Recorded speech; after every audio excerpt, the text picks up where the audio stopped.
Let me be honest with you guys. I'm not a fan of first dates. I've only had a couple of good first dates, others are plain disasters. However, from time to time, I like to get on Tinder and swipe between pictures. Tinder dates always turn into funny stories, sometimes even spooky ones.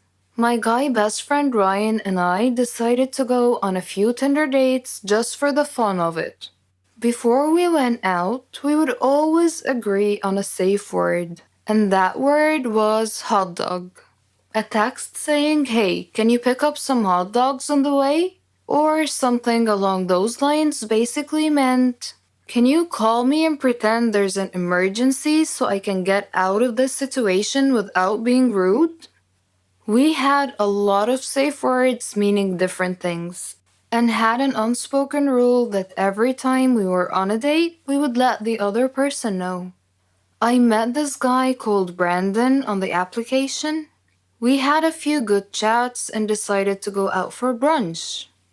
I called Ryan and I let him know that I'll be having brunch with this Brandon guy. I'm not a supermodel, but I'm a bit too picky when it comes to first date outfits. I dived into my closet and decided to wear a bright pink off-shoulders blouse and a tiny little white skirt. And of course, my signature mermaid hue high heels. Brandon texted me saying he knows of a nice Italian restaurant. Despite the fact that we were going out for brunch, I somehow agreed to Italian. The guy comes to pick me up for our brunch date. He looks nice with lots of black on. He says he needs to make a stop along the way. I couldn't really seem to disagree. I mean, he clearly forgot to buy me flowers. So I say it's fine and he can make a stop along the way. He pulls up to a gravesite and I see people and I'm like, okay, maybe he's picking something up from someone, or maybe he works here and needs to do something. What was really going through my mind though is what the heck is he doing and why is he bringing me to a gravesite on a first date? I just waited in the car, especially since there's mourning people nearby and I'm wearing a bright pink outfit.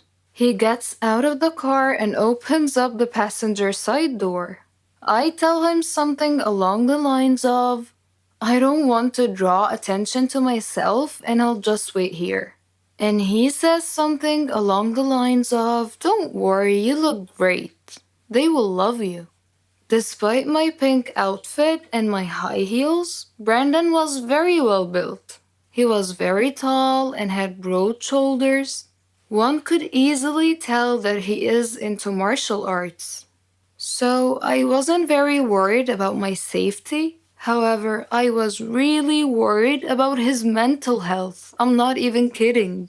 I was so very curious about what on earth were we doing there at 10 a.m. on a first date. And who is they, as in, they love you? Okay, so the next part is a bit hard to define whether it was creepy, surreal, or a prank show. It was his mother's funeral.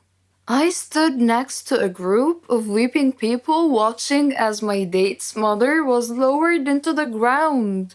Needless to say, it was really, really awkward, especially since he kept trying to hold my hand and nuzzle me for comfort. It's a first date, for God's sake. I waited for the service to be over, as I didn't want to be rude to the grieving people or to the dead woman. And then I texted Ryan, "Hot dog." So Ryan called me and pretended to be my landlord and told me that my apartment was flooded. I quickly apologized to Brandon and called an Uber. While I was waiting for my Uber to arrive, Brandon kept on holding my hand and literally begging me to stay a little bit longer. He also said we could still go out for brunch, but I politely said we could reschedule for another time. I think his cousins or something were standing too close. He told them that we've been dating for a few weeks and they should talk me into staying. I was so glad that my Uber finally arrived. I hopped inside the car like a freaking ninja. I called Ryan and asked him to come over. We stayed together, and honestly, I've never laughed as much as Ryan made me laugh that night. And guess what? Ryan and I realized we were actually in love a few weeks later. We gave up online dating and we've been together ever since. I don't follow the news much. International crisis, crimes, kidnapping, all these things just fill me with dismay. It's as if our world is a dangerous jungle. And I don't like that feeling, because I'm a peaceful girl who likes to avoid trouble. Little did I know that my peaceful world was going to be shaken by one of these sad events. I'm Marcia, and I'm 18 years old. I live with my parents and my little sister Marilyn. My mother often warned me to be alert and avoid dangerous situations. She told me that peaceful people can live in a peaceful world if they choose to do so, but that wasn't entirely true. I was at a friend's birthday party once, and we were laughing, eating, playing, and having a great time. I wasn't paying attention to my phone much, but when I chanced to look at it, I saw that Mom had called me over 1,000,000 times around midnight.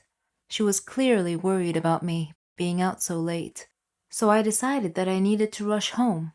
I was afraid to take a taxi alone, but I needed to hurry home. So I walked out to the main street, which was very dimly lit, and saw a taxi nearby. But when I got closer to it, I saw that all its windows were tinted, and I didn't feel at ease. I made to look for another one, but then the taxi driver opened the front door and smiled. His elderly age and his friendly smile disarmed me and gave me a lulling sense of security. So I asked him to take me to my home, and I jumped into the back seat. He asked me why I was walking alone on a dimly lit street that late at night, and I told him about the party and my losing track of time. He warned me not to walk late at night again because that was a dangerous time to be about. He asked me if I had heard about the serial killer named Bradley. I said that I did, but that I didn't know what he looked like. At that point, he laughed, and I heard the 4 doors suddenly lock themselves. He looked at me and said, "My name is Bradley. Now you know what I look like. It's so nice to meet you." I screamed for him to stop the taxi and let me out.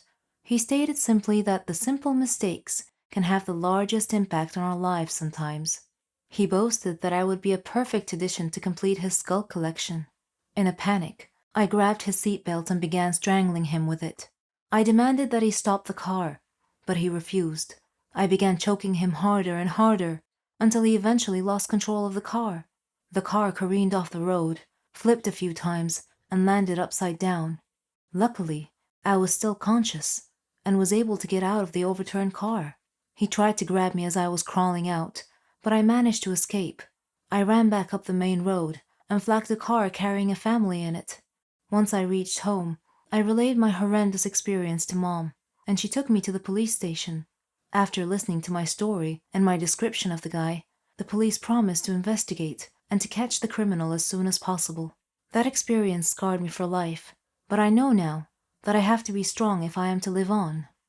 Some days later, I received a message from an anonymous sender that said, "Be ready for the next ramble.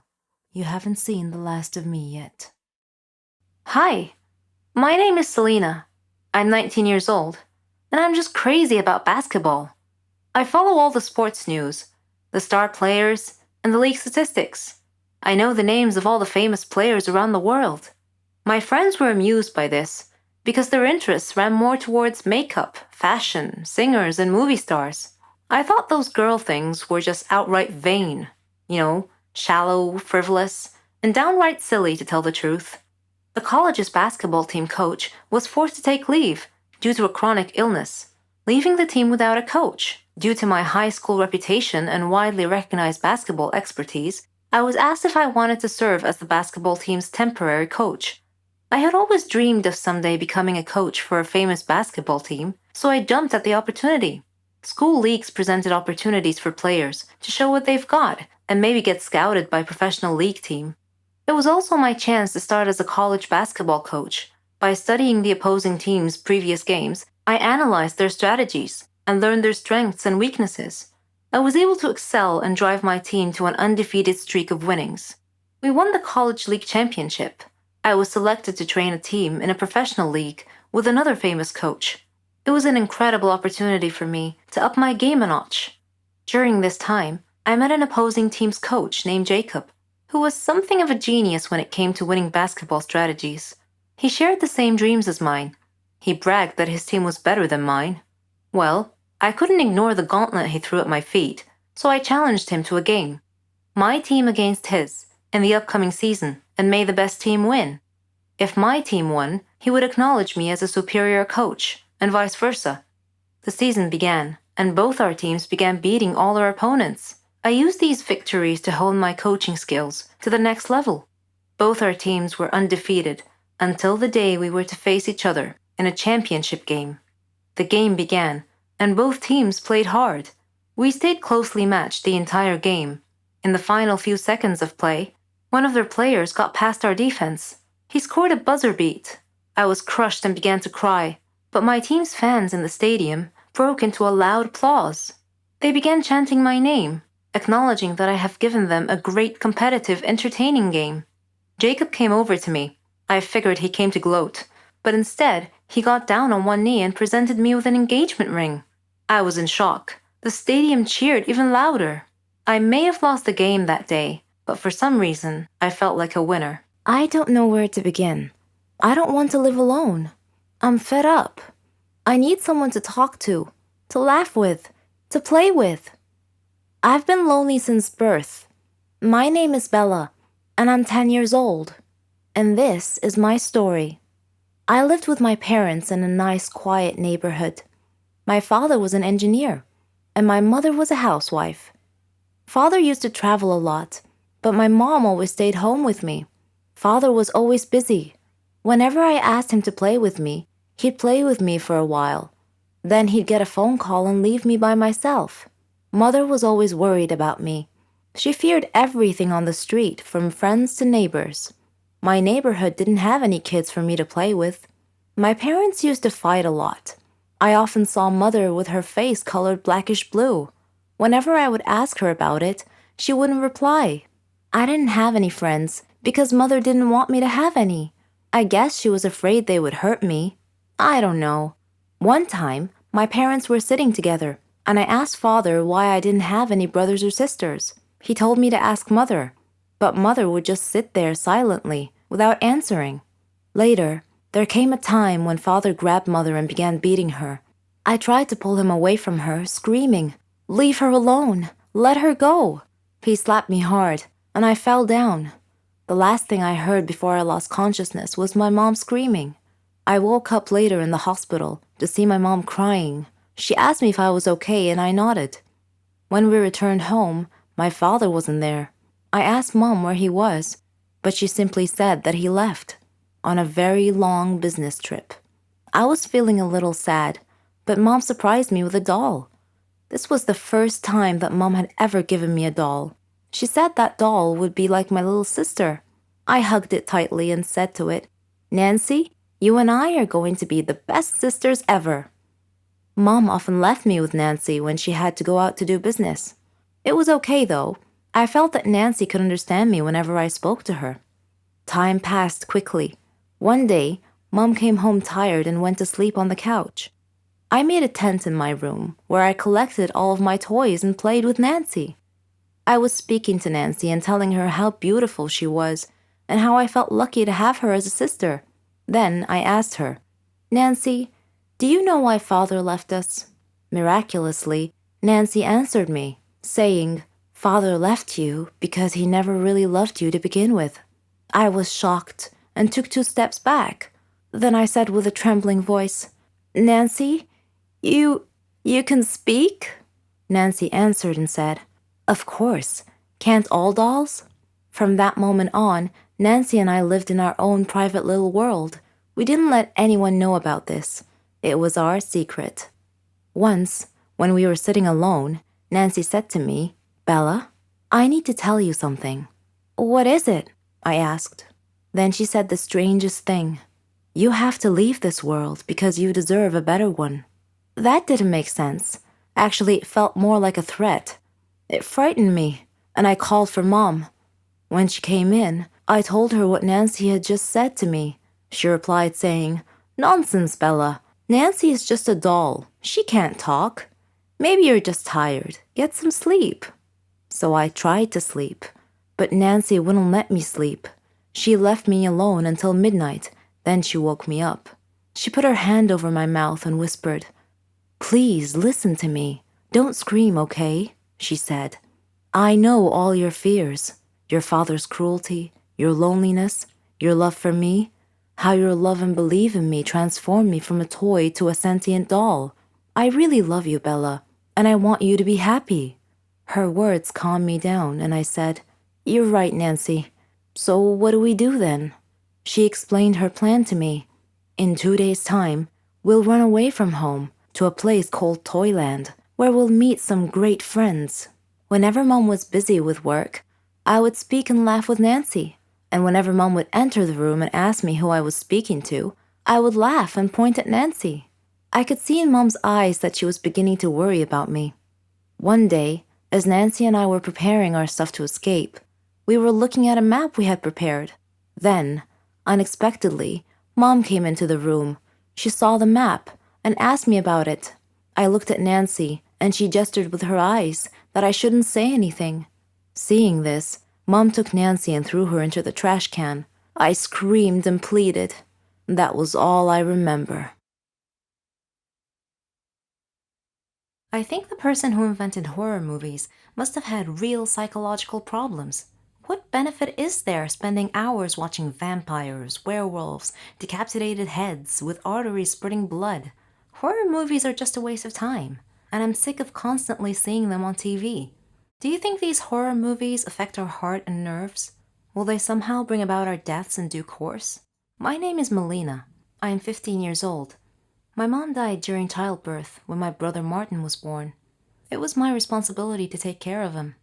My friends called me Melina the Horrible because I really hated horror movies.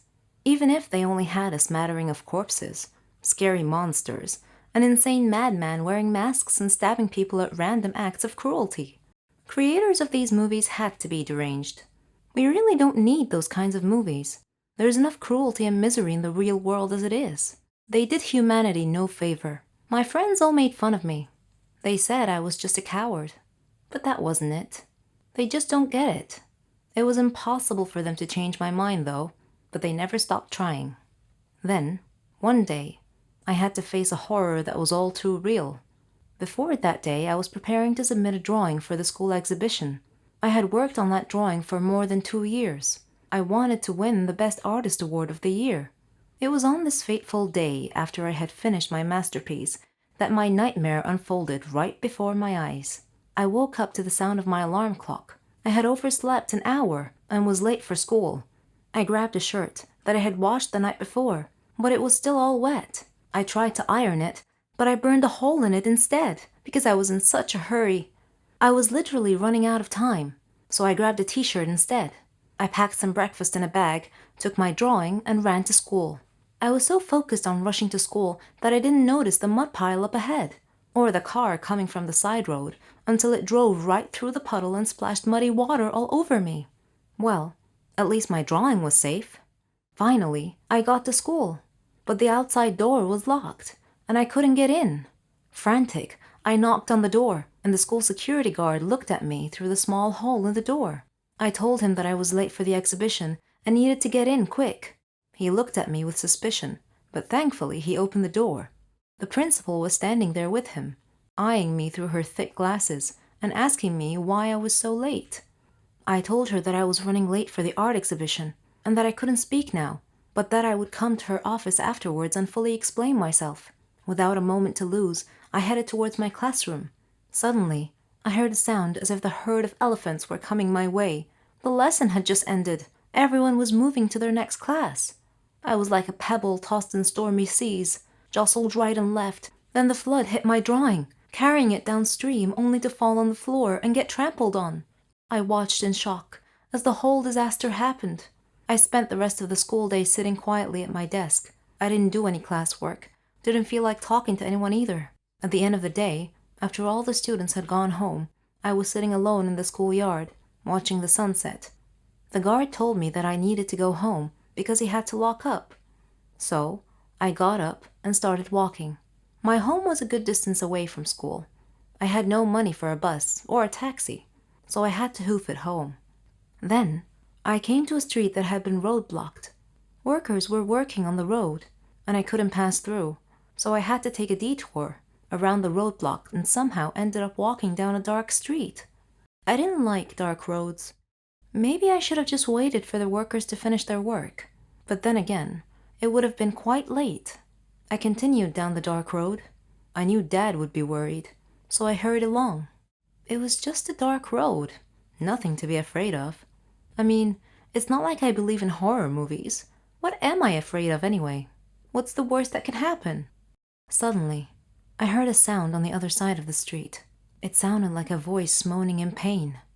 I ignored it and continued on my way, walking a little more quickly now. Then, the moaning sound turned into a snarl, and I heard footsteps behind me. I sped up my pace. I imagined the dark shadow following me, was gaining in on me, getting closer and closer. Could it be a ghost? A dead spirit? I stopped, and so did the footsteps. I felt their presence awfully close, so I turned around to face it. I saw a blue face, sunken shadows of the eyes, a stiff body, fangs in the mouth. A zombie! My brain screamed. I felt the blood drain from my face. I screamed. He snarled, and I ran. As I was running, another zombie appeared in front of me, trapping me between the two of them. What should I do? I had to do something. So, with all my strength, I swung my bag around in a circle and struck the one in front of me. He fell to the ground, and I ran past him, and I heard snarling again on the other side of the street. This must be a dream, I thought, but unfortunately, it was all too real. I kept running. Groups of zombies were gathering everywhere. Their appearances were disgusting and terrifying at the same time. I never want to see horror movies, but now they had decided to come to me instead. I ran, fell down, got back up, and ran some more. The street seemed really long. Suddenly, I saw a huge zombie crossing the road and getting in front of me. He was larger than the rest and had a large hunting knife stuck in his head. I screamed and fell down, slowly moving backwards, trying to keep my distance from him. Soon, I was surrounded by two of them again. This really wasn't my day at all, and it was going to end up with me being zombie meal. I thought of Dad and my friends and what they would think about me being eaten by the thing I despise most. Zombies broke out through the hedges and surrounded me. The big zombie pulled the knife out of his head and prepared to stab me, but I made the heroic effort and grabbed the knife from his hand and stabbed him with it instead. But the knife crumbled. It was paper, and unexpectedly, all the zombies gathered round and removed their faces, and all my friends shouted, "Happy Halloween!" I was angry and mortified, and relieved. They praised me for my courage and apologized for pranking me. They had told passers-by to avoid this dark street so that they could pull their prank. They even enlisted some volunteers to help them with the prank. I was still in mild shock, waiting for my breathing and heartbeat rates to return to normal. To comfort me, they presented me with a zombie doll as a memento of this night. After I finally got home, I told Dad about the whole thing, and he rolled over the floor laughing. I was so glad this day was over. I was right. None of it was real. Just that second, something made me glance at the zombie doll, and it turned its head to stare at me. Being famous is a dream for most people, but achieving this particular dream is not easy. It takes a lot of perseverance, and maybe even some luck. Listen to my story. My name is Rona, and I'm 18 years old. I live with my mom and my sister. My dad passed away long ago. We live in a very poor neighborhood, where drug dealing and death are everywhere. My mom is a nurse, but even so, her salary is barely enough to make ends meet. I have always wanted a better life. I often admired famous people, like singers and actors, and I imagined myself living in their world of fame and glamour. What I would give to be a famous person like them. I had a dream. I wanted to be a clothes designer or a fashion model. I would draw different styles of clothes and stand in front of the mirror, posing like a model. I just knew that my clothes would fit perfectly. But here's the thing. I wasn't thin enough to be a model. This was the obstacle between me and my dream, so I decided to go on a diet while searching for a job. One day, I read the news about some famous clothes designer and learned that a fashion show was going to be held near my area soon. Within a week, they would be holding an audition to select some local models, so I saw an opportunity to enter the competition, get selected as a model, and make my dream come true. I did everything I could to lose weight.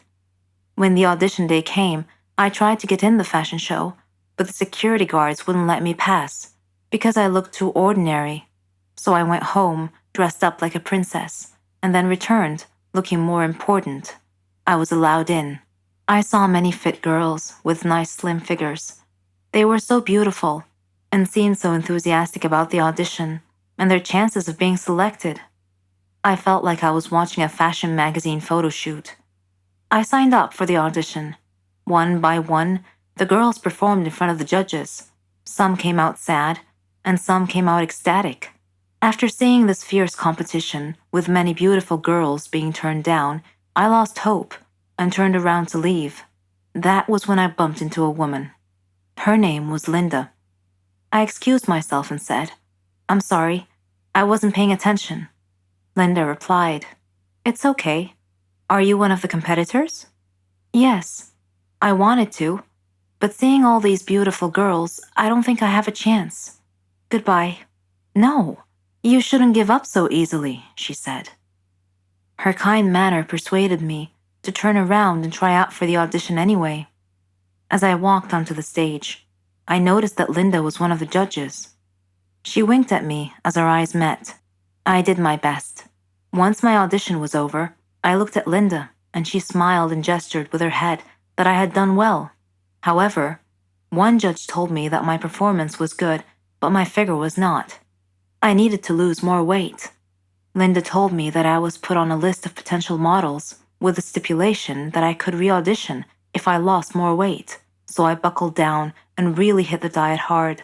I began starving myself.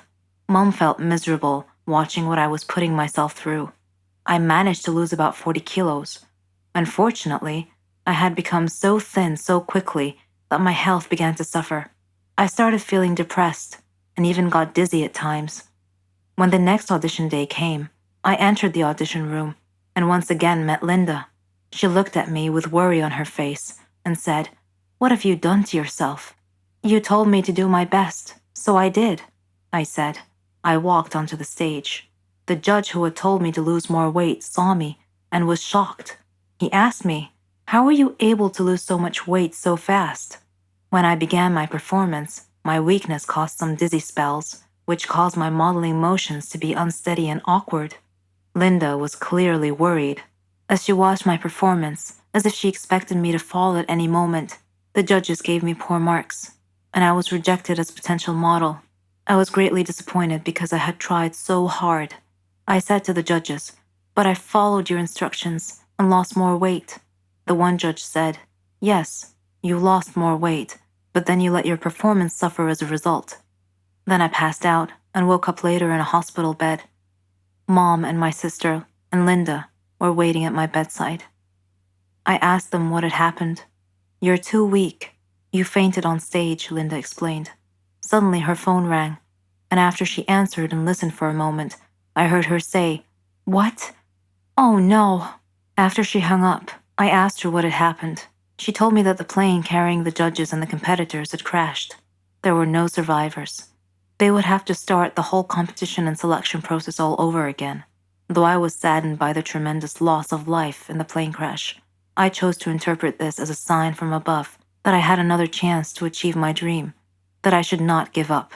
With Linda's guidance and advice during my rehabilitation program, I was able to achieve an optimum weight with good health. Fate and my perseverance had given me a second chance, and I would not waste it. I am now ready and determined to try again. Hi, my name is Laura. I'm 23 years old, and I teach art. I recently got married to the love of my life, Norman. I considered him my friend, my brother, my son, and my husband. We loved to prank each other, even after we got married. For instance, one time I turned off all the lights in the apartment, dressed up as a monster, and scared the living daylights out of him when he came back from the store. Another time, he damaged my car. I put mayonnaise on his toast. I did worry sometimes that our jokes might go too far. I mean, he did get really mad at me once. He stopped talking to me for 2 days, even though I apologized profusely many times. After that, our pranks sort of stopped. I figured our pranking days were over. About a month later, I returned home to find a letter on the floor. I opened it and read it. If you don't pay us 100,000 by Friday, we will kill Norman. I smiled. Norman was pranking me again. When he returned home, I hugged him and showed him his prank letter. He read it carefully, and his brow furrowed. He appeared seriously frightened and swore that this was not part of any prank. He told me that we needed to leave town as soon as possible. I asked him why, and he told me that before he married me, he had stolen a gold statue from a motorcycle gang. I asked him why he couldn't just return it with an apology, and he told me that the statue was worth a lot of money and could make us really wealthy. That night, an armed masked burglar broke into our apartment and confronted us with a gun. He said to Norman, "Hello, Norman, long time no see. You need to choose between the statue or your wife. Choose now." Norman was hesitant. Then he steadfastly said, "I can't give up the statue. Take my wife." The masked man turned towards me. He pointed the gun at me in a threatening manner. I was frantic. I was staring at Norman in shock. Suddenly, the masked man ripped off his mask. It was Keanu, Norman's brother. Norman sat down, laughing so hard he could hardly stop to breathe. Between laughs, he said, "This is payback for the last prank of yours. I was so mad at him that day, but it's all right. He doesn't know what I have planned for him." He was a dream, the future, or so I thought. But my love was cursed right from the start. Sounds a bit confusing, right? Let me explain. But first, I should probably introduce myself. I'm Carolyn. I was a dreamer. I dreamed of a good, warm, stable, successful life. I wanted a good job, and I wanted to travel around the world a bit with Helen. She was my best friend. We virtually shared the same dreams, and hobbies, and interests, and lifestyles. We've been friends since we were kids. People often thought that we were sisters. I did too, in fact. She even got jealous if anyone tried to get close to me. Every day, Helen and I worked a little more towards our dreams. Once, when Helen and I were traveling with some of our friends, we had a problem with the hostess on the plane. A gentleman intervened and cleverly solved our problems. His name was Danny. I liked him. A lot. I thought about him often, but whenever I talked to Helen about him, she told me that he was not as amazing as I seemed to think he was. Coincidentally, I met him again at a party of a mutual friend. We talked together till daylight. I told Helen about our encounter, and she expressed her wishes that my love story would have a happy ending. I similarly told her that I hoped she would find the love of her life someday too. Everything would be okay, we figured. Then, one day, I received a letter in our mailbox. It was in weird handwriting, as if the writer had written it with a trembling hand. I opened it curiously. It said that my love for Danny would become a curse if I didn't give him up and get him out of my life. What nonsense, I thought. Whose idea of a silly joke was this? I immediately called Danny and Helen to tell them about the letter. Danny laughed, but Helen was worried and suggested that I should be careful from now on. That same day, Danny had a horrible car accident, but fortunately he wasn't hurt. A detective investigating the case determined that his car brakes had been tampered with. In another incident, a car almost hit me, but it swerved away at the last minute. When I mentioned this incident to Danny, he tried to calm me down and told me to just forget about it.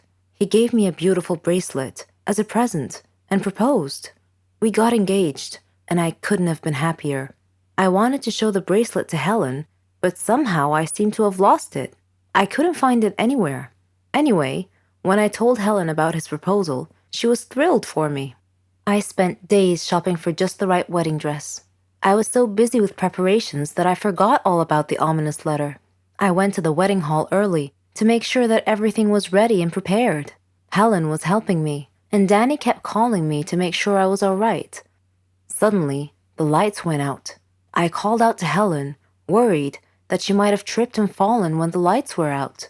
When the lights came back on, Helen had fainted, and my dress had disappeared. I screamed to the ceiling, "What do you want from me? Leave me alone!"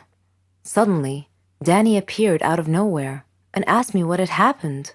I told him then and there that we must break off our engagement, otherwise the curse the letter mentioned might injure someone or cause someone to die. Then Helen came to and tried to calm me down. She told me to go to the car and that she would get our stuff and follow me. I loved Danny and wanted to marry him, but now I was seriously worried that this curse threat might actually be real. Helen came back carrying a bag and a large suitcase and told Danny not to worry, that she would drive me home and then call him to tell him that we had arrived safely. I was still crying, and Helen was trying to calm me down. When we arrived home, I noticed something strange.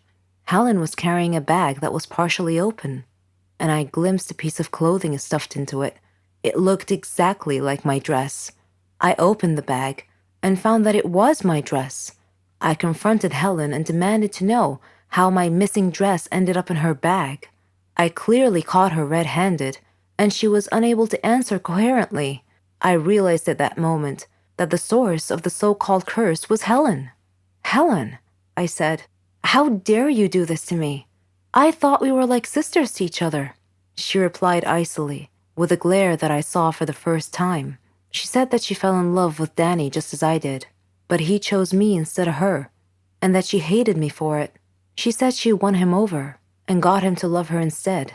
Then they both tried to scare me into calling off the wedding so that she and Danny could be together.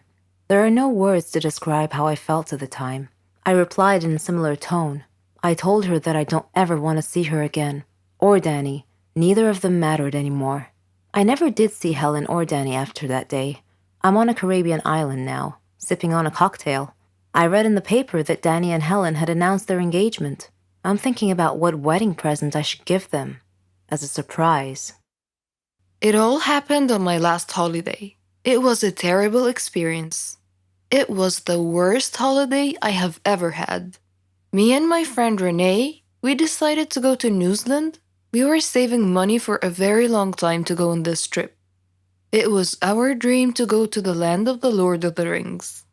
We had made reservations for flight at the end of July, and from that moment on, everything went wrong. It turned out that the flight was reserved for only one person, simply because a woman at the travel agency didn't understand us very well.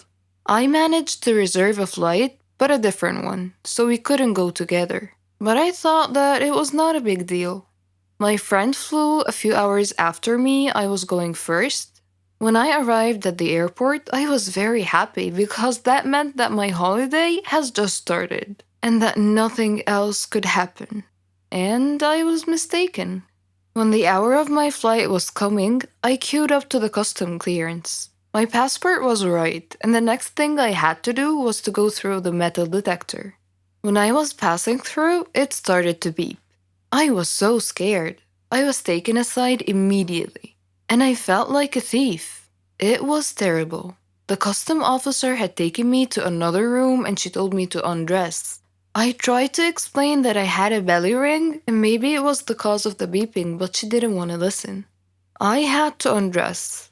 They took my clothes somewhere else and I was standing alone in the middle of the room.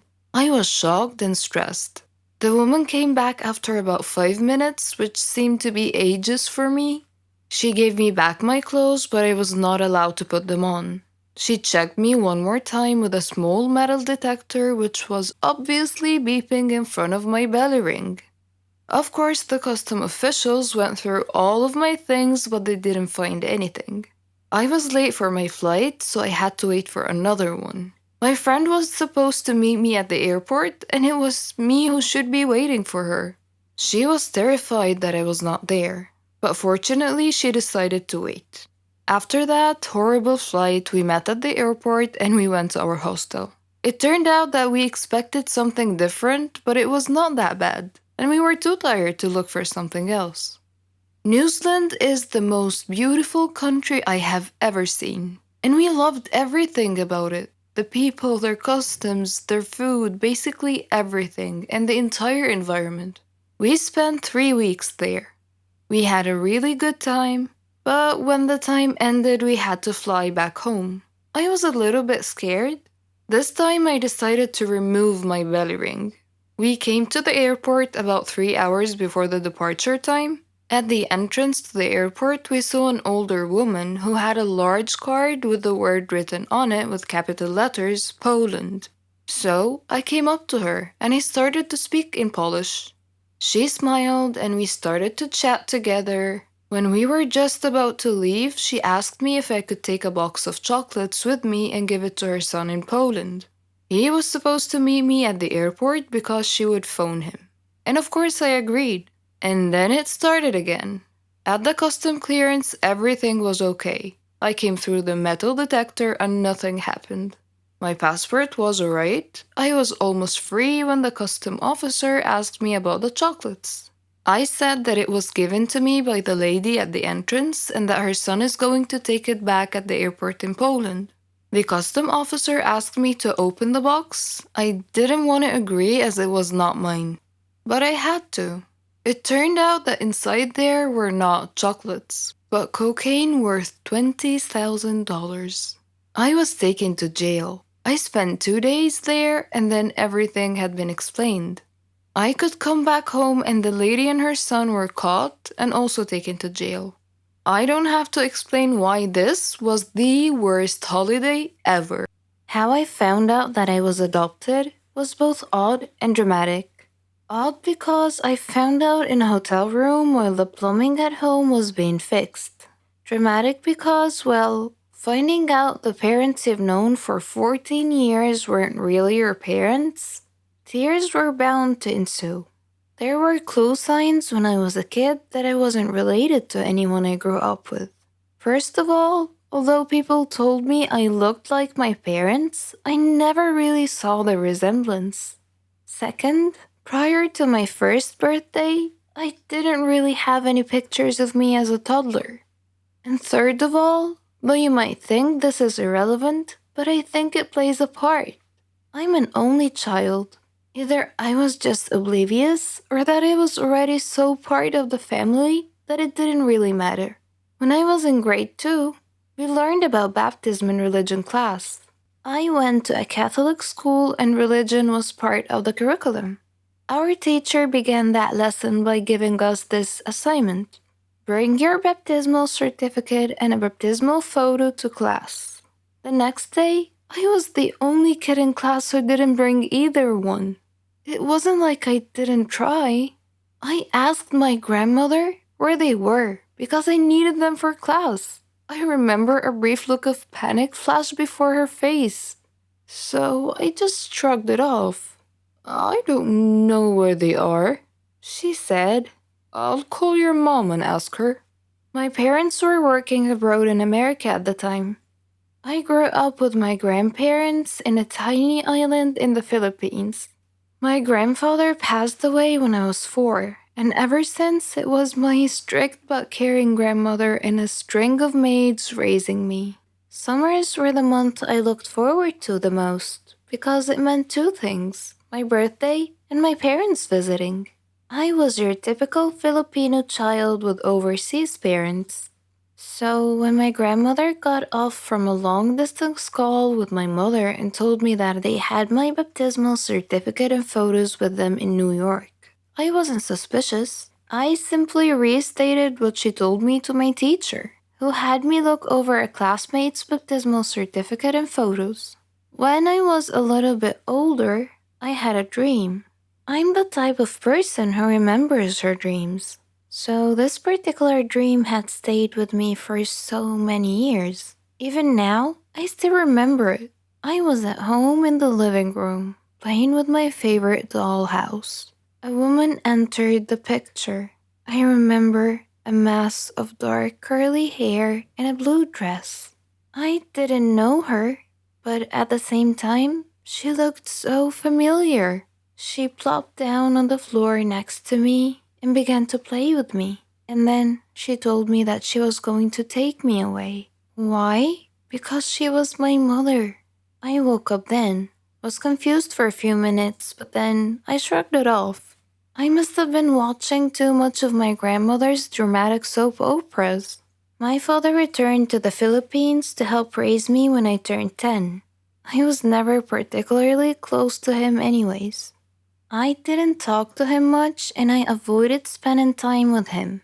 Looking back now, I realized that I gave him such a hard time when he was only trying to be a good dad. I have to admire him for never giving up. In those years, I slowly became a daddy's girl, and I still am. He's serious and strict, but has his funny moments. My mother remained in New York, but now tried her very best to visit twice a year rather than once. In 6th grade, again in religion class, we were taught that names were important. They gave us our identities. What did our names mean? How did our parents come to name us? We looked up our names in a dictionary. Mine meant woman of purity. Another definition said simple. That night, I asked my grandmother to call my mother long distance so I could ask her why she gave me my name. Why did you choose my name? I asked her, pencil poised on the page of my religion notebook, ready to take notes. Why did I choose your name? She repeated. Yeah, I replied. I looked up my name and it said woman of purity and simplicity. So why did you choose my name? She was silent for a moment before saying, I don't know. Let me call you back. We said goodbyes and we hung up. I thought that was odd, but I shrugged it off. It was no big deal.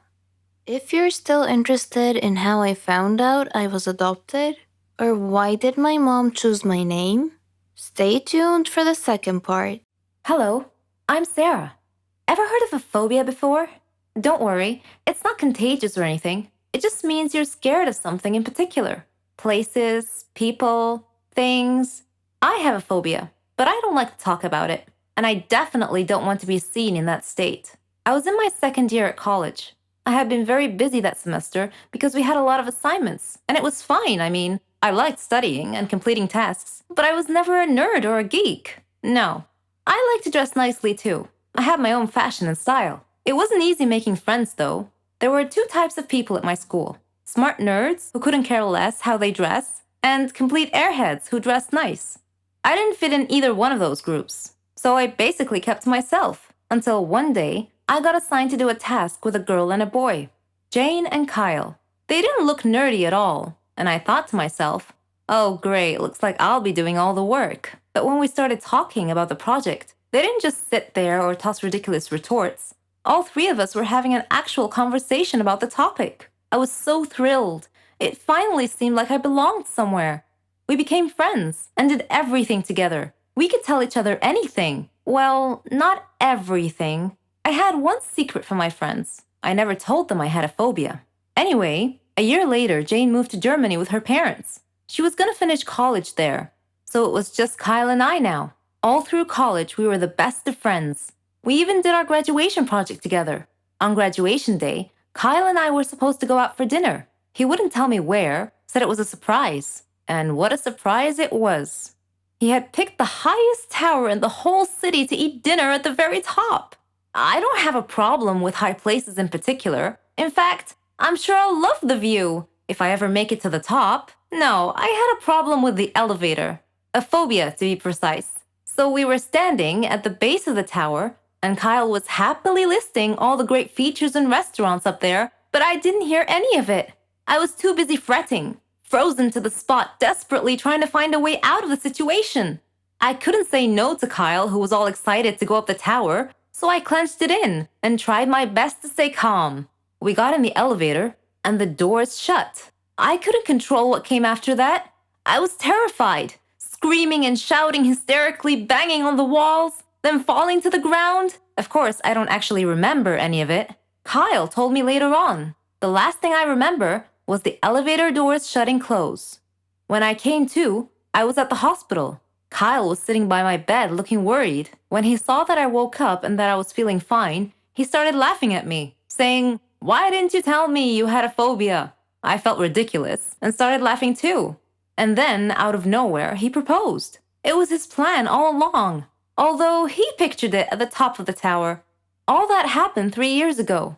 We're married now, and we have a baby girl. I'm being treated for my phobia.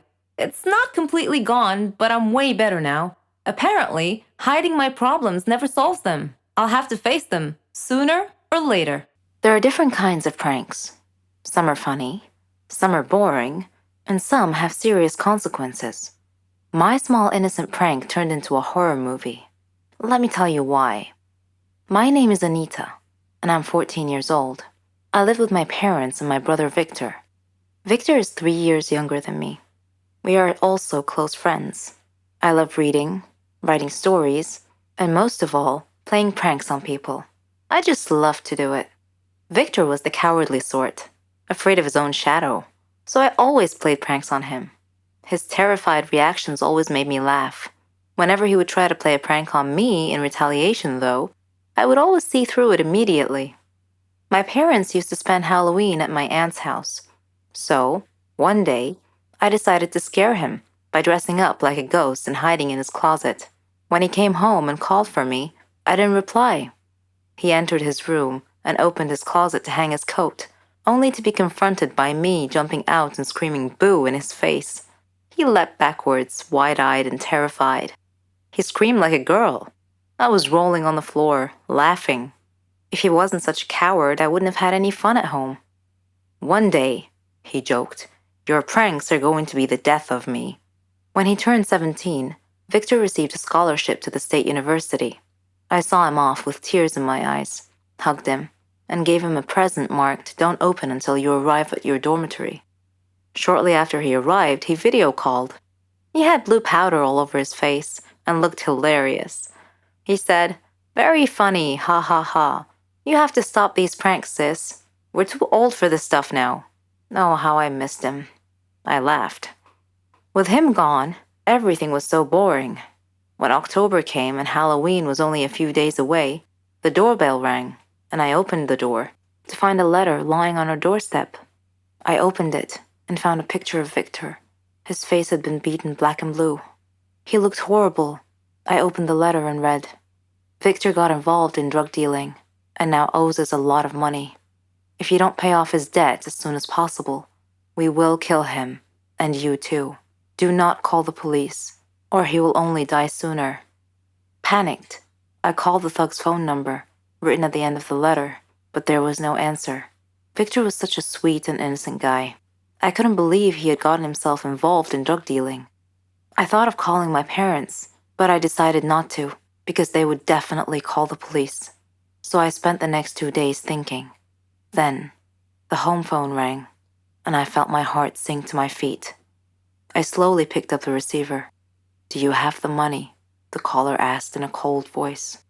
"I need more time. I don't have that much money," I pleaded. The voice replied, "You seem to think we are joking. Okay, the next photo we send you will be that of your brother's dead body."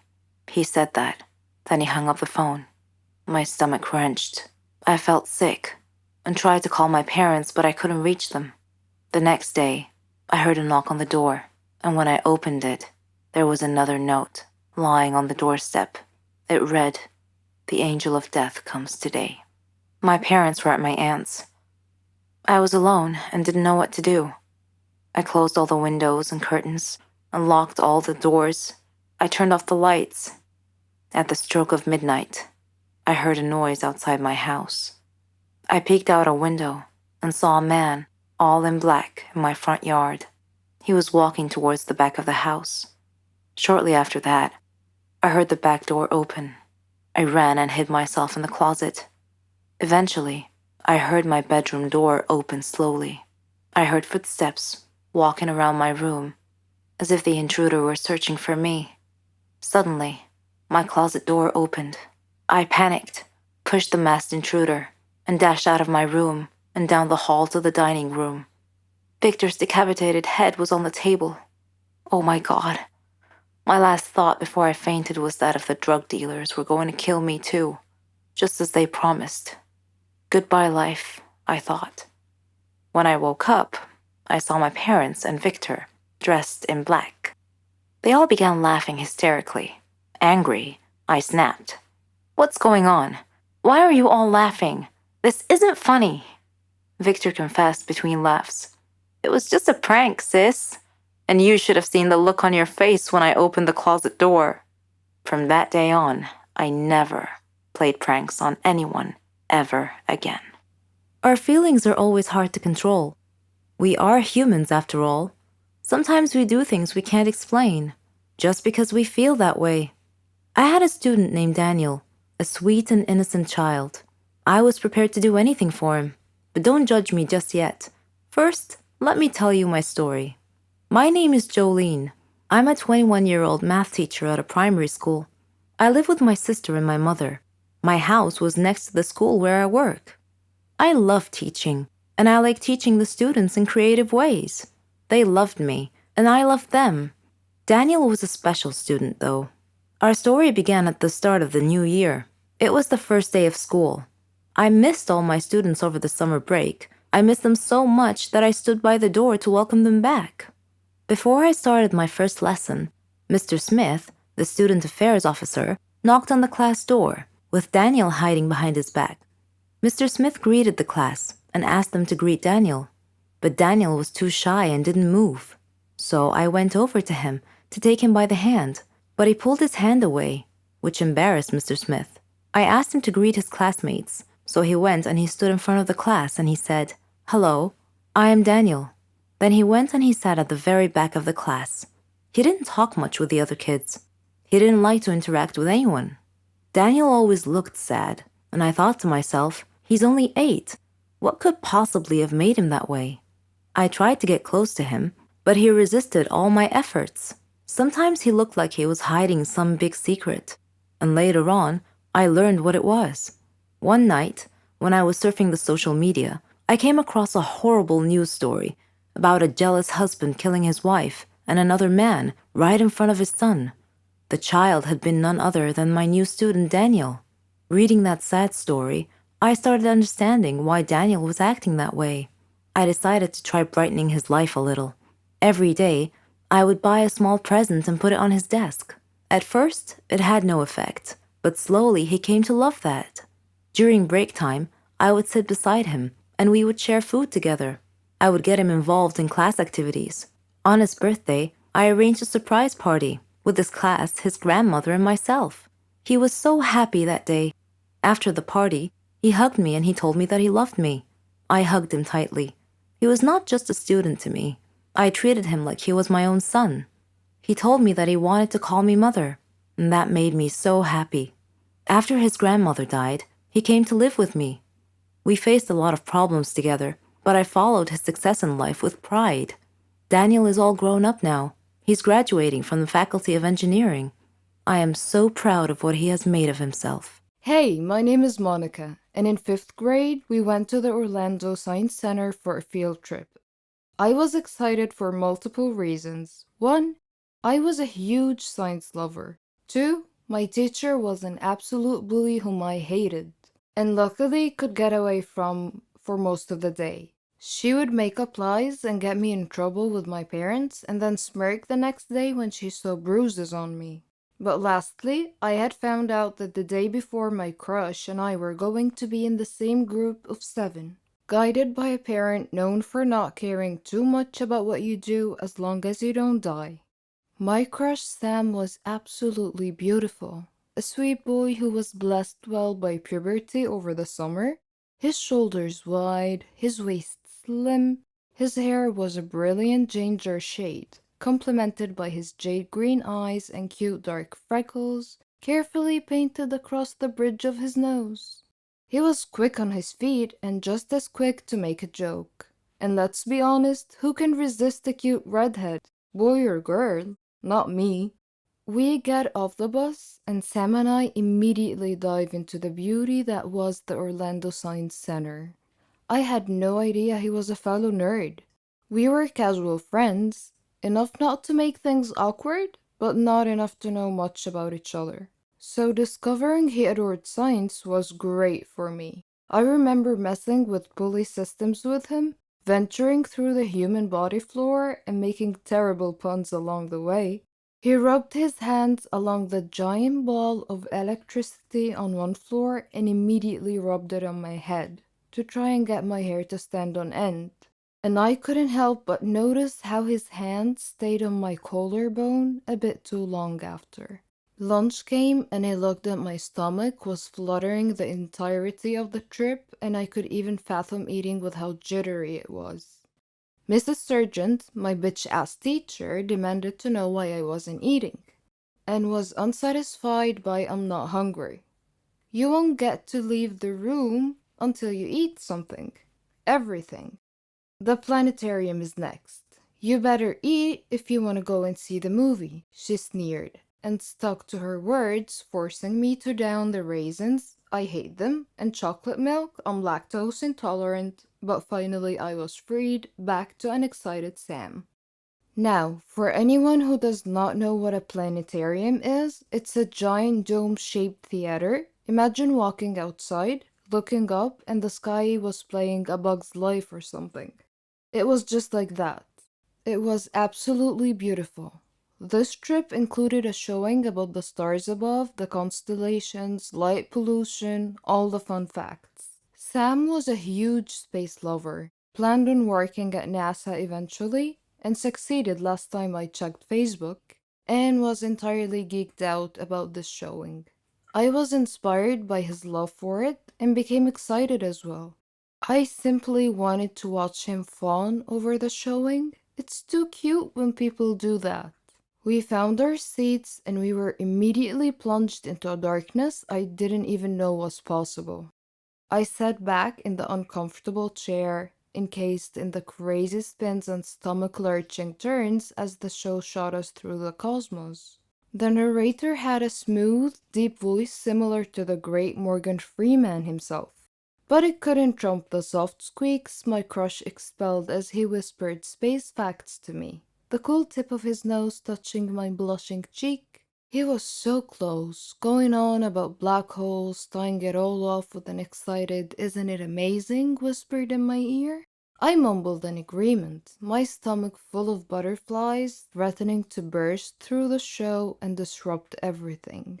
Was it too hot in there, or was it just me? I finally worked up the courage to look at Sam, noses touching. The scene around us lit with thousands of stars, gently illuminating his face, yet reflecting brilliantly in his eyes. After a moment he whispered, "I think it's beautiful." And I could tell he was not talking about the stars. He moved, millimeters being covered at a snail's pace closer to my mouth. This was going to be my first kiss, and I couldn't imagine a better scene as a kid. Just me, a cute boy, and a sky full of stars. I was so excited.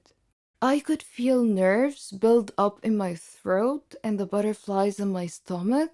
Wait, no, those were not nerves. Instead, I proceeded to retch, causing Sam to lean away before vomiting in his fucking lap. The heat, fluttering stomach, all the beginning of a stomach bug, which was given fuel when I ate lunch. I vomited in my crush's lap, guys. I honestly hope Sam doesn't remember me like ever. To those asking, I remember this in detail because not only was it so goddamn traumatic, but it was one of the best days of my life as well. It ignited a love for science for me, plus, who could forget an entire day you got to spend with your crush? And yeah, I stalked him on Facebook to see what he does now. Nothing too major, if I remember. He actually simply works at the NASA Visitors Center, helping hosting school trips and stuff, but he still sort of followed his dream. I don't really like Indian movies because the actors are always overreacting, and the movies are not logical at all. But this is just my personal opinion. However, I've discovered that there are stories stranger than Indian movies. Let me give you a real-life example. I'll tell you a story about a young woman named Samantha. Samantha was a beautiful girl with blonde hair and green eyes. She lived with her grandmother after her parents died in a horrible car accident. The whole country read about it. She had many friends, and all the neighbors liked her. They considered her the most beautiful girl in town. Many had proposed to her, but she didn't care much for them. One day, Samantha was walking alone down the street after visiting one of her friends. Suddenly, she had an eerie feeling that someone was following her. She began running and crying for help. Her follower began running and stopped her. He was an ugly man, pointing a knife in her direction. He asked her to hand over her purse. She threw it at him and made a run for it. The man said wait and made to stop her, but another man appeared out of nowhere and punched the thief, who fell unconscious. The brave and good Samaritan picked up Samantha's purse and handed it to her. He was very handsome, with green eyes, soft hair, and an amazing smile. He escorted her back home, and she felt that he was her knight in shining armor. She went inside and hugged her grandmother tight, who was a little surprised but smiled. Samantha was so happy that she gently pulled her grandmother to her feet, and they whirled around and danced playfully. The very next day, she was surprised when she answered the doorbell. Steve, the tall, handsome man, was standing there, holding flowers. He proposed to her, and she said yes. Thus began their love story. Then one day, Samantha was standing in the kitchen preparing dinner. Steve and her grandmother were out, but they were supposed to be back soon. Samantha had everything ready, and she set the table. The house door opened, and Steve walked in. Samantha went to greet him, but she felt dizzy and fainted. Steve quickly took her to the hospital. The doctor congratulated Steve, saying that he was going to be a father. Steve was ecstatic, but Samantha was not. Instead, she was shocked and nervous. She said that she was too young to have kids, that she wasn't ready to be a mother. Steve was taken aback and said, "But why? Don't you want him?" Things were different from that point on. Samantha tried to get an abortion several times, but Steve was always stopping her. She couldn't accept it. She blamed Steve, but Steve couldn't understand her. In her 7th month of pregnancy, Samantha was with her grandmother at the supermarket when she saw a small boy run onto the road. Fearing he might get run over by a car, Samantha quickly pulled the boy off the road to safety. The boy's mother saw what happened and thanked Samantha, feeling so grateful and relieved. Samantha was crying at the moment and replied, "No need to thank me. I'm going to be a mother like you soon." For the first time, she was beginning to feel real affection for the baby. "Forgive me," she silently thought to herself. She tried to contact Steve many times to tell him that she had finally accepted. She was ready to become a mother, but he never responded. Finally, the day had come. Samantha went to the hospital to give birth. After the surgery, she was very tired. Nevertheless, when she woke up, she immediately asked for the baby. Her grandmother handed her the child. It was a daughter, and she was so beautiful. The nurse tried to take the baby out of her arms, but Samantha refused, wanting to hold her for as long as she could. The next day, Samantha heard a big commotion, and she had a feeling of dread that something bad had just happened. It was confirmed when she saw her grandmother's face. She asked what had happened, and her grandmother told her that a child was missing and had apparently been kidnapped. Samantha's pale face slowly pleaded, "Please don't tell me that it was my daughter." When her grandmother nodded, Samantha broke down and began crying and wailing in pain. The nurses tried to calm her down, and when she did, her grandmother came over to her and handed her a note. It had been found in her missing daughter's hospital crib. It was in Steve's handwriting. It simply said, "If you don't want her, I do." Then Samantha fainted. For many years, she tried finding her baby, but couldn't. Steve and her daughter had vanished into thin air. She felt as if time had stopped for her, but Steve didn't feel that way. He raised their daughter into a beautiful young woman. He named her Margot. Whenever Margot asked about her mother, Steve would always tell her that her mother was dead, but he often told her stories about her mother and how much he had loved her. Margot's intuition, however, told her that her father wasn't being completely honest with her and that he was hiding some big dark secret. One day, Steve fell ill unexpectedly.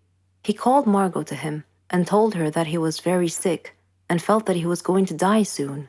He said that he wanted to reveal a secret that he had long kept from her, that her mother was actually alive, and that her name was Samantha. He told her that he had kidnapped her from the hospital at birth because her mother did not want a child. He regretted it and asked Margot to forgive him.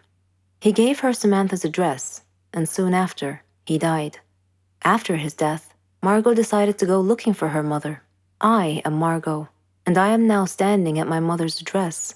At her front door, I cannot predict my mother's reaction when she answers the door and I introduce myself as her daughter, but I'm going to hug her and tell her that I've missed her for so long.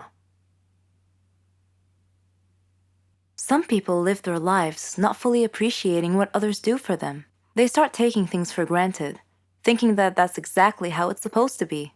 Parents sacrifice a lot for their children, and when the children appreciate and try their best in life, that would be worth more than any words can ever describe. My name is Megan, and I hope to inspire you with my story.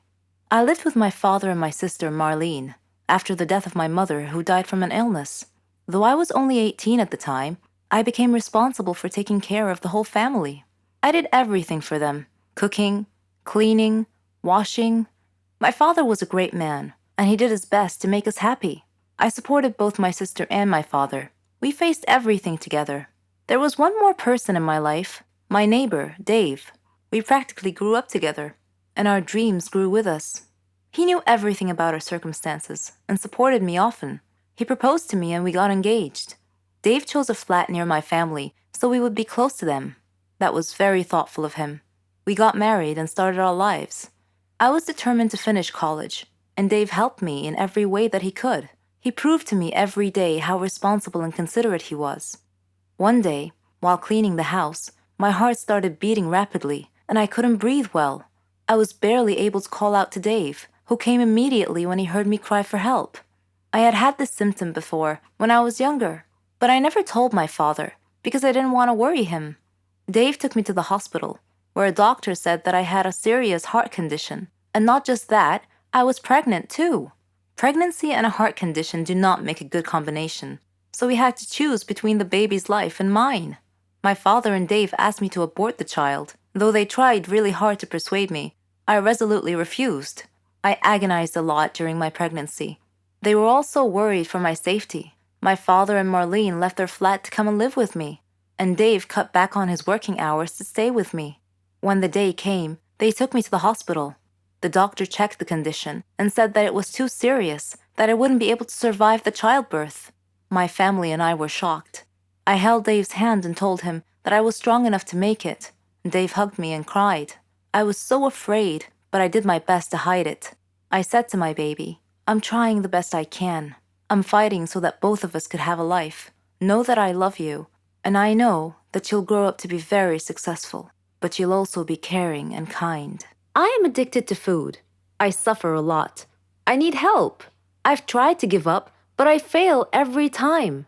Hamburgers. Who can give up eating hamburgers, especially with barbecue sauce? I didn't mind this kind of addiction, but I'm getting ahead of myself. Let me begin by introducing myself. I am Patricia, 15 years old, living with my parents and my brother. I lead a quiet life. No interests, no hobbies, except for eating, that is. Food is my faithful friend. It never leaves me. It is my partner, my soulmate. But having food as your soulmate has insidious side effects. A dark side, if you will. It denies me a healthy life, robs me of the energy to play, and causes me to sleep excessively. I would much rather stay at home with a bag of potato chips than go out and exercise. My soulmate ultimately betrayed me, though, last Thanksgiving at my granny's home. She lives in a state nearby. Granny was a clever doctor and an excellent cook at that. She could conjure up something really delicious.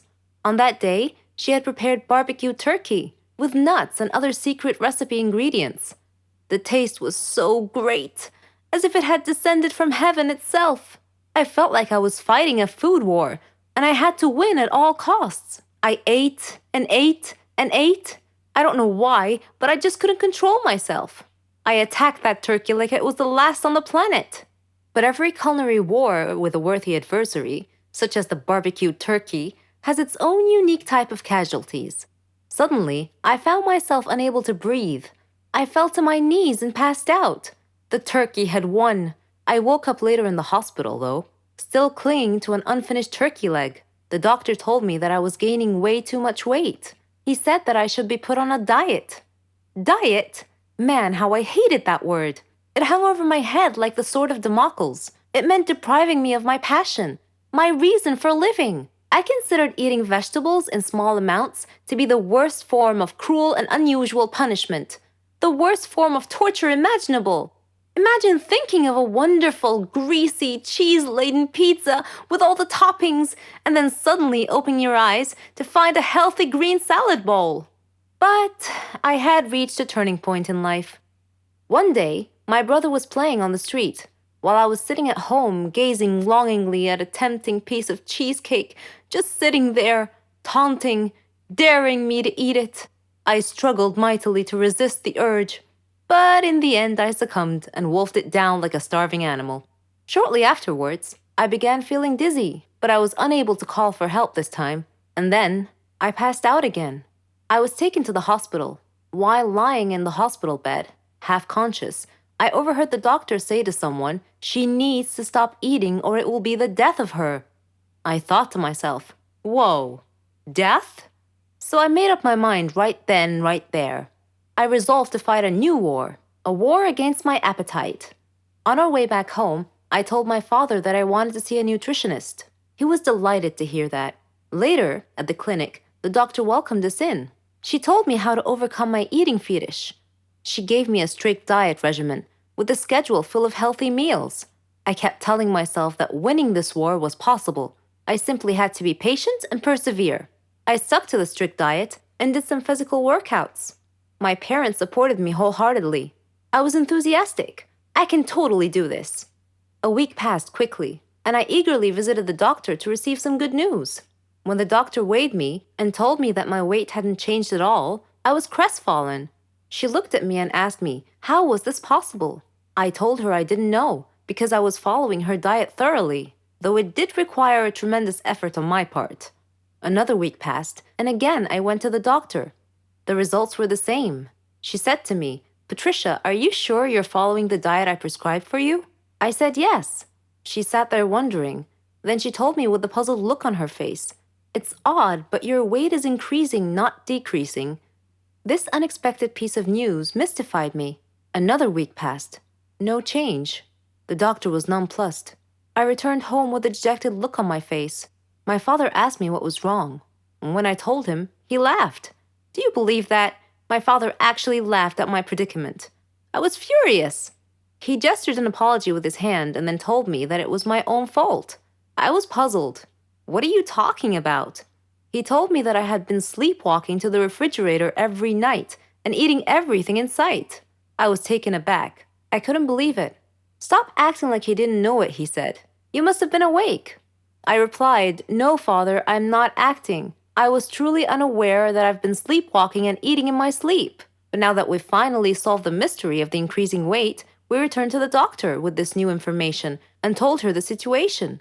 She laughed and told me that my discipline had denied my body the food it craved, but my brain had refused to cooperate and had overridden my will by urging me to eat in a subconscious state. She told me not to worry, though, that she could treat that. Armed with this knowledge and her support, and the support of my family, I felt that I could finally win this war. You know, sometimes the truth is even stranger than fiction, especially if you had a dark secret in your life that would put you in danger if it were exposed. Such was my case, and this is my story. My name is Charlotte, and I'm 17 years old. I live with my mom. My dad passed away before I was born, so my mom had to raise me all by herself. My mom knew everything about me. My school studies, my friends. She had certain rules that I was supposed to follow, like eating outdoors was forbidden, and I can't be friends with someone unless she knew everything about them first, and so on. I thought these rules were somewhat paranoid, and I asked her why she placed such restrictions on making friends. Her reply was simply that you can't trust anyone nowadays. But that wasn't a very satisfying answer, and when I asked her what it meant, she didn't say anything further. As I was growing up, these rules mystified me even more, and I couldn't help but wonder if they had anything to do with my father, whom I knew nothing about. Mom always said he was a troublemaker, and she told me that everything would be clear to me in time. One holiday, I joined a new band. We held a lot of concerts. It was the best. I was good at playing music and singing. When we went camping, we met some students from other countries. We made a lot of new friends and had fun together. We even had a chance to increase our band's fame and reputation. After our first performance at camp, an Asian girl approached me. She hugged me, saying, "Charlotte, I missed you a lot." Taken aback, I asked, "Do I know you?" She surprised me again by saying, "Don't you recognize me? I'm Mary, your friend." I smiled and replied, "You must be mistaken. I don't know you." After insisting that she was indeed my friend, she excused herself and ran back to join her friends. Weird. Though, now that I think about it, I have often had an eerie feeling that someone was watching me wherever I went. I tried to shake off this feeling many occasions, but I never could. I would just tell myself that it must be my imagination. That night, we all went into the jungle. It was a jungle tour. It was very dark, and I got separated from the group and found myself alone, surrounded by trees. I called out to my friends, but no one heard me. Suddenly, I bumped into someone, a girl it seemed, and I apologized. When I turned around to look at her, I was shocked to see, well, myself, or my double. It was as if I was looking in a mirror. "Who are you?" I asked. "I'm Charlotte," she replied simply. "That's impossible. I'm Charlotte," I said assertively. "Are you with us here at the campsite?" "Yes," she said. I asked her which way back to the campsite. She pointed in one direction and we headed back. As we were walking, her phone rang. It was her father. He was worried about her and was just making sure she was okay. We arrived at our tents without incidents, and I said, "It was really nice to meet you, Charlotte. I'll see you tomorrow." I felt a strong connection to the girl for some reason. Then I realized that I had forgotten my bag, and I went to get it. And again, I had that ominous feeling that I'm being watched. Suddenly, something hit me on the head. When I woke up, I found myself sitting in a car, surrounded by people wearing sunglasses, and I was really frightened.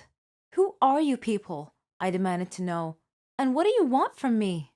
One man told me that my dad was the reason they kidnapped me. When I told him that my dad had died a long time ago, he just laughed. Then he sprayed something on my face and I lost consciousness. When I woke up later, the other Charlotte was tied up beside me. One of the men seemed confused, seeing two of me, and he asked his boss which of us was the girl they were looking for. Suddenly, I heard someone shout, "Freeze! Don't move!" The police had come. They came out from the tree line. Surrounding the car, they arrested the men. Then they untied us both. Someone appeared looking very worried. The other Charlotte started coming too and asked where she was and what was going on. Then she saw her dad and she ran to him. Her dad then looked at me and asked for my name and my mother's name. When I told him, he said he knew who I was and said to send his regards to my mom and to tell her that he was still keeping her secret. Then he gave me a medal and hugged me, saying that he wasn't sure if we would ever meet again. I was still staring at him, looking confused, so he smiled and he asked me where my father was, and I told him that my father was dead. And then he said that that was their agreement. He and my mom, that he was only trying to protect me and the other Charlotte, who happened to be my twin sister. He said he got into some trouble in his line of work. Some people threatened to kill us, so he and my mom decided to split us up. "She took you, and I took your twin sister," he said. "We did this to keep you safe. I named your twin Charlotte, just the same as you." I was still feeling a bit overwhelmed at this point. This was preposterous. I couldn't believe it. Suddenly, I heard someone calling me. "Charlotte, wake up! It's time for a trip. You must have been having a nightmare because you were screaming." I woke up to find myself in the tent with my friend. When I went outside the tent, I stopped. Right in front of me, staring me in the eyes, was a girl who was my mirror image.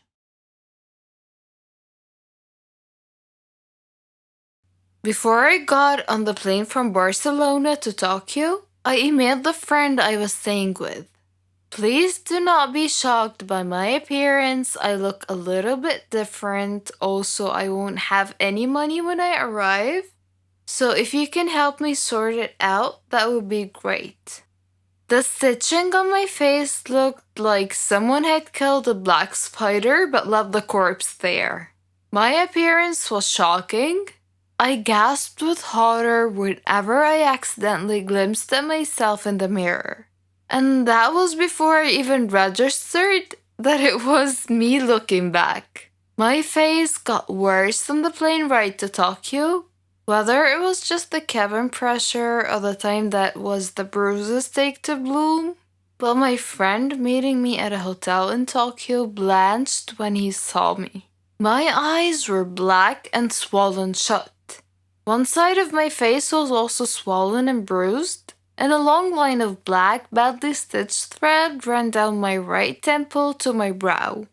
I had been assaulted and robbed in Barcelona a few days before, which resulted in 2 black eyes, a swollen jaw, and a fractured skull.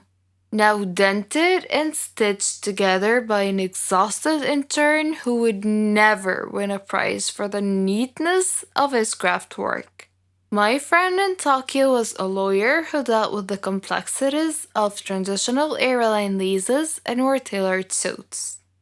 We made an odd looking couple as we went from bank to bank with my passport, trying to get money out or get money wired or just access it somehow.